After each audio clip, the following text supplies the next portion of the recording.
Praise the Lord. இந்த நாளில் கூட தேவன் தேடும் மனிதன் என்ற இதில் நம்ம வேத வசனத்தை பார்க்கலாம். அதில் தேவன் எப்படிப்பட்ட நபர்களே தன்னுடைய ராஜ்யத்தில் பயன்படுத்தினார் என்று வேதத்தில் அநேக இடங்களில் எழுதப்பட்டிருக்கிறது. அநேக முறை சில இடங்களில் என்னிடம் இந்த ஊழியத்திற்காக பயன்படணும் என்ற வாஞ்சியோடு அநேகர் கேட்கிற ஒரு கேள்வி, பாஸ்டர், தேவன் என்னை பயன்படுத்துவாரா? தேவனுடைய ராஜ்யத்தில் எப்படி பயன்படணும்? சிலர் நினைத்து கொண்டு இருப்பார்கள், மைக் பிடிச்சு பாட்டு பாடணும், ஆராதனை பண்ணணும், பிரசங்கம் பண்ணணும், அப்பதான் தேவன் பயன்படுத்துவார் என்று. ஆனால் வேதத்துல அப்படியாக இல்லை. வேதத்துல நாம் பார்க்க முடிகிறது. முதல் நபராக நாம் பார்க்கலாம். யோவான் புத்தகம் 6வது அதிகாரம் 8-9 வசனத்துல ஒரு முறை இயேசு பிரசங்கம் பண்ணி முடித்து விட்டார். 5000 மக்கள் இருக்கிறார்கள், அதற்கு மேலான நபர்கள் இருந்தாங்க. ஆனா அவர் மனதுருகி அவர்களுக்கு ஏதாவது கொடுக்கலாம் என்று யோசிக்கும் போது சீசர்கள்ட்ட சொல்லும் போது அநேக சீசர்கள் வித்தியாசமான பதிலை இயேசுவிடம் சொன்னார்கள். ஆனால் வேத வசனத்துல போடப்பட்டிருக்கிறது, சீசரில் ஒருவனாகிய அந்திரேயா, அவன் பேதுருவின் சகோதரன், அவன் ஒரு பையனை கொண்டு வந்தான், ஒரு பையனை கூட்டி கொண்டு வந்தான். அந்த பையனோட கையில 5 அப்பம் 2 மீன் இருந்தது. தேவன் அப்படிப்பட்ட நபர்களைத்தான் தேடிக்கொண்டு இருக்கிறார். தேவன் அப்படிப்பட்ட நபர்களை, என்னிடம் இருந்தால்தான் நான் ஊழியம் பண்ணுவேன் அப்படி கிடையாது. தேவன் என்னை பயன்படுத்த வேண்டும் என்ற அந்த வாஞ்சை ஆண்டவரை எதிர்பார்க்கிறார். அது இருக்கும்போது தேவன் பயன்படுத்த முடியும். அந்த இடத்துல பார்க்கிறோம், தேவன் அப்படிப்பட்ட நபர்களை அந்த கூட்டத்துல தேடிக்கொண்டு இருந்தார். ஆனா அப்படிப்பட்ட நபராக அந்திரேயா இருந்தார் என்பதை நாம் பார்க்க முடிகிறது. 2வது நபரை நாம் பார்க்கலாம். மத்தேயு புத்தகம் 8வது அதிகாரம் 5வது வசனத்துல 100க்கு அதிபதி. அந்த 100க்கு அதிபதி விசுவாசத்தை குறித்து அநேக காரியங்களை நாம் கேட்டிருக்கிறோம்.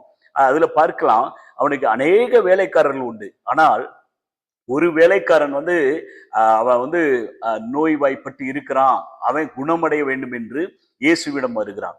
சோ இயேசுவிடம் வேண்டுகிறான், நாம் பார்க்கலாம். சோ அப்படிப்பட்ட நபரை தேவன் தேடிக்கொண்டு இருக்கிறார். நம்மை சுற்றி நம்மளோடு இருக்கிற நபர்கள் பல தேவைகளில் இருப்பாங்க. சில பேர் நோய்வாய்ப்பட்டு இருக்கலாம், சில பேருக்கு வித்தியாசமான பிரச்சனைகள் இருக்கலாம், குடும்ப பிரச்சனைகள் இருக்கலாம், வேலை பார்க்கிற ஸ்தலத்துல இருக்கலாம்.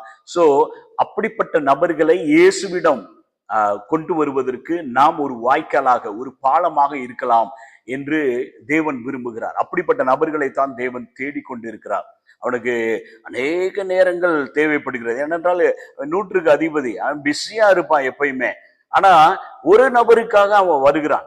சோ தேவன் அப்படிப்பட்ட நபர்களை அவருடைய ராஜ்யத்துல, அவர் ராஜ்யத்தை கட்ட வேண்டும் என்பதற்காக தேடிக்கொண்டு இருக்கிறார். உங்களுடைய மத்தியிலும் கூட அப்படிப்பட்ட நபர்கள் இருந்தால் நீங்கள் இயேசுவிடம் அவர்களை அறிமுகப்படுத்த வேண்டும். அப்படிப்பட்ட நபர்கள் தேவனுக்கு தேவையாக இருக்கிறது. 3வது நாம் பார்க்கலாம். ஆதியாம் புத்தகம் 41வது அதிகாரம் 15வது வசனத்துல பார்வோன் சொப்பனத்தை பார்க்கும்போது அந்த சொப்பனத்தை சொல்வதற்கு யாருமே கிடையாது. அந்த சூழ்நிலையில ஒரு பானபாத்திரக்காரன், அவன் சிறைச்சாலையில யோசேப்போடு இருந்தான். நான் பார்க்க முடிகிறது இந்த வசனத்துல, அவன் யோசேப்பு 2 வருஷத்துக்கு முன்பாக என்னை ஞாபகப்படுத்து, என்னை நினைவு கூறு என்று சொன்னான். நான் மறந்து விட்டான். ஆனா அந்த சூழ்நிலை, அந்த சமயம் வந்தது. அவன் யோசேப்பை பார்வோனிடம் இன்ட்ரோடியூஸ் பண்றாரு, அறிமுகப்படுத்துகிறார். நாம் பார்க்கிறோம், அப்படிப்பட்ட நபர்களாக நாம் இருக்க வேண்டும். அநேக நேரங்களில நாம் அந்த இடத்துல இருந்து அவர்களுக்கு ஒரு விடுதலை வாங்கி கொடுக்க முடியாது.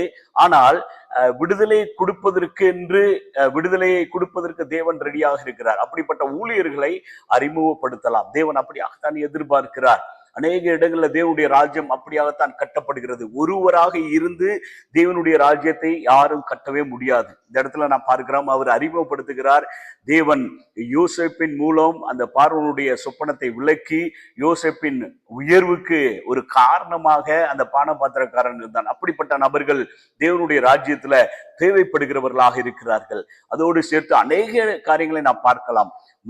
மார்க்கு புத்தகத்துல நாம் பார்க்க முடிகிறது, 4 நபர்கள் டோட்டலா வாதத்தினால அவனை பேரலைஸ்டா இருந்த அந்த மனிதனை 4 பேர் கொண்டு இயேசுவிடம் அறிமுகப்படுத்துகிறாங்க. அவர்களுடைய விசுவாசத்தை பார்க்கிறார். அது விசுவாசம் என்று சொல்லுகிறார். அப்படிப்பட்ட நபர்கள் தேவைப்படுகிறார்கள். தேவனுடைய ராஜ்யத்திற்கு கொண்டு வருவதற்கு பல பாலங்களாக ஒவ்வொருவரும் செயல்பட வேண்டும் என்பது தேவனுடைய இதய துடிப்பாக இருக்கிறது. புதிய ஏற்பாட்டின்படி தேவனுடைய ராஜ்யம் அப்படியாகத்தான் கட்டப்படுகிறது. எல்லாருக்கும் ஆண்டவர் அப்படிப்பட்ட ஒரு கட்டளையை கொடுத்திருக்கிறார். நாம சுவிசேஷ ஊழியத்திற்கென்று அப்படியாக சேர்ந்து செயல்பட வேண்டும் என்று தேவன் வாஞ்சிக்கிறவராக இருக்கிறார். அதோடு சேர்த்து அநேகரை நாம் வேதத்திலிருந்து எடுத்து காட்ட முடியும். யோபோட சூழ்நிலையை பார்க்கிறோம். யோபு எவ்வளவு கஷ்டத்தின் மத்தியில தனக்காக வேண்டாம மற்றவர்களுக்காக வேண்டுகிறான். அப்படிப்பட்ட நபர்கள் தேவனுடைய ராஜ்யத்தில் தேவைப்படுகிறார்கள். சோ அவன் ஜெபிக்கும் போது பார்க்கிறோம், அவனுடைய சிறையிருப்பு மாறுகிறது. அதோடு சேர்த்து அவனுக்கு இரட்டத்தனையான ஆசீர்வாதங்களை தேவன் கொடுக்கிறார். அதனால நம் மற்றவர்களுக்காக நிற்கும்போது, மற்றவர்களுக்காக பரிந்து பேசும்போது, மற்றவர்களை தேவனுடைய ராஜ்யத்திற்கு கொண்டு வருவதற்கு ஒரு பாலமாக நாம் செயல்படும் போது தேவன் நம்மளையும் ஆசீர்வதிப்பார். நம்மளுடைய வாழ்க்கையில இருக்கிற சிறையிருப்பை மாற்றுகிறவராக இருக்கிறார். தேவன் அப்படிப்பட்ட நபர்களை தேடிக்கொண்டு இருக்கிறார். சபைக்குள்ள இருக்கிறவர்களாக நீங்கள் இருக்கலாம். இன்னும் தேவன் என்னை பயன்படுத்தவில்லையே, தேவன் என்னை குறித்து என்ன திட்டத்தை வைத்திருக்கிறார், எனக்கு என்ன தரிசனத்தை வைத்திருக்கிறார், எப்படி ஊழியத்துல பயன்படணும் அப்படின்ற பல கேள்விகள் நீங்க இருந்தீங்கன்னா இந்த மெசேஜ் உங்களுக்கு ரொம்ப மிகவும் பயனுள்ளதாக இருக்கும் என்று நான் விசுவாசிக்கிறேன். தேவன் உங்களை தேடிக்கொண்டு இருக்கிறார். If you are available, God is ready to use you. that ஆண்டவர் உங்களை பயன்படுத்த தயாராக இருக்கிறார். தேவனுடைய பிள்ளைகளே, அர்ப்பணிங்கள். தேவன் உங்களுக்கு வழிகளை திறப்பார். அவருடைய ராஜ்யத்துல நீங்க வல்லமையாய் பயன்படலாம். கர்த்தர் உங்களை ஆசீர்வதிப்பாராக. தேங்க்யூ. God bless you.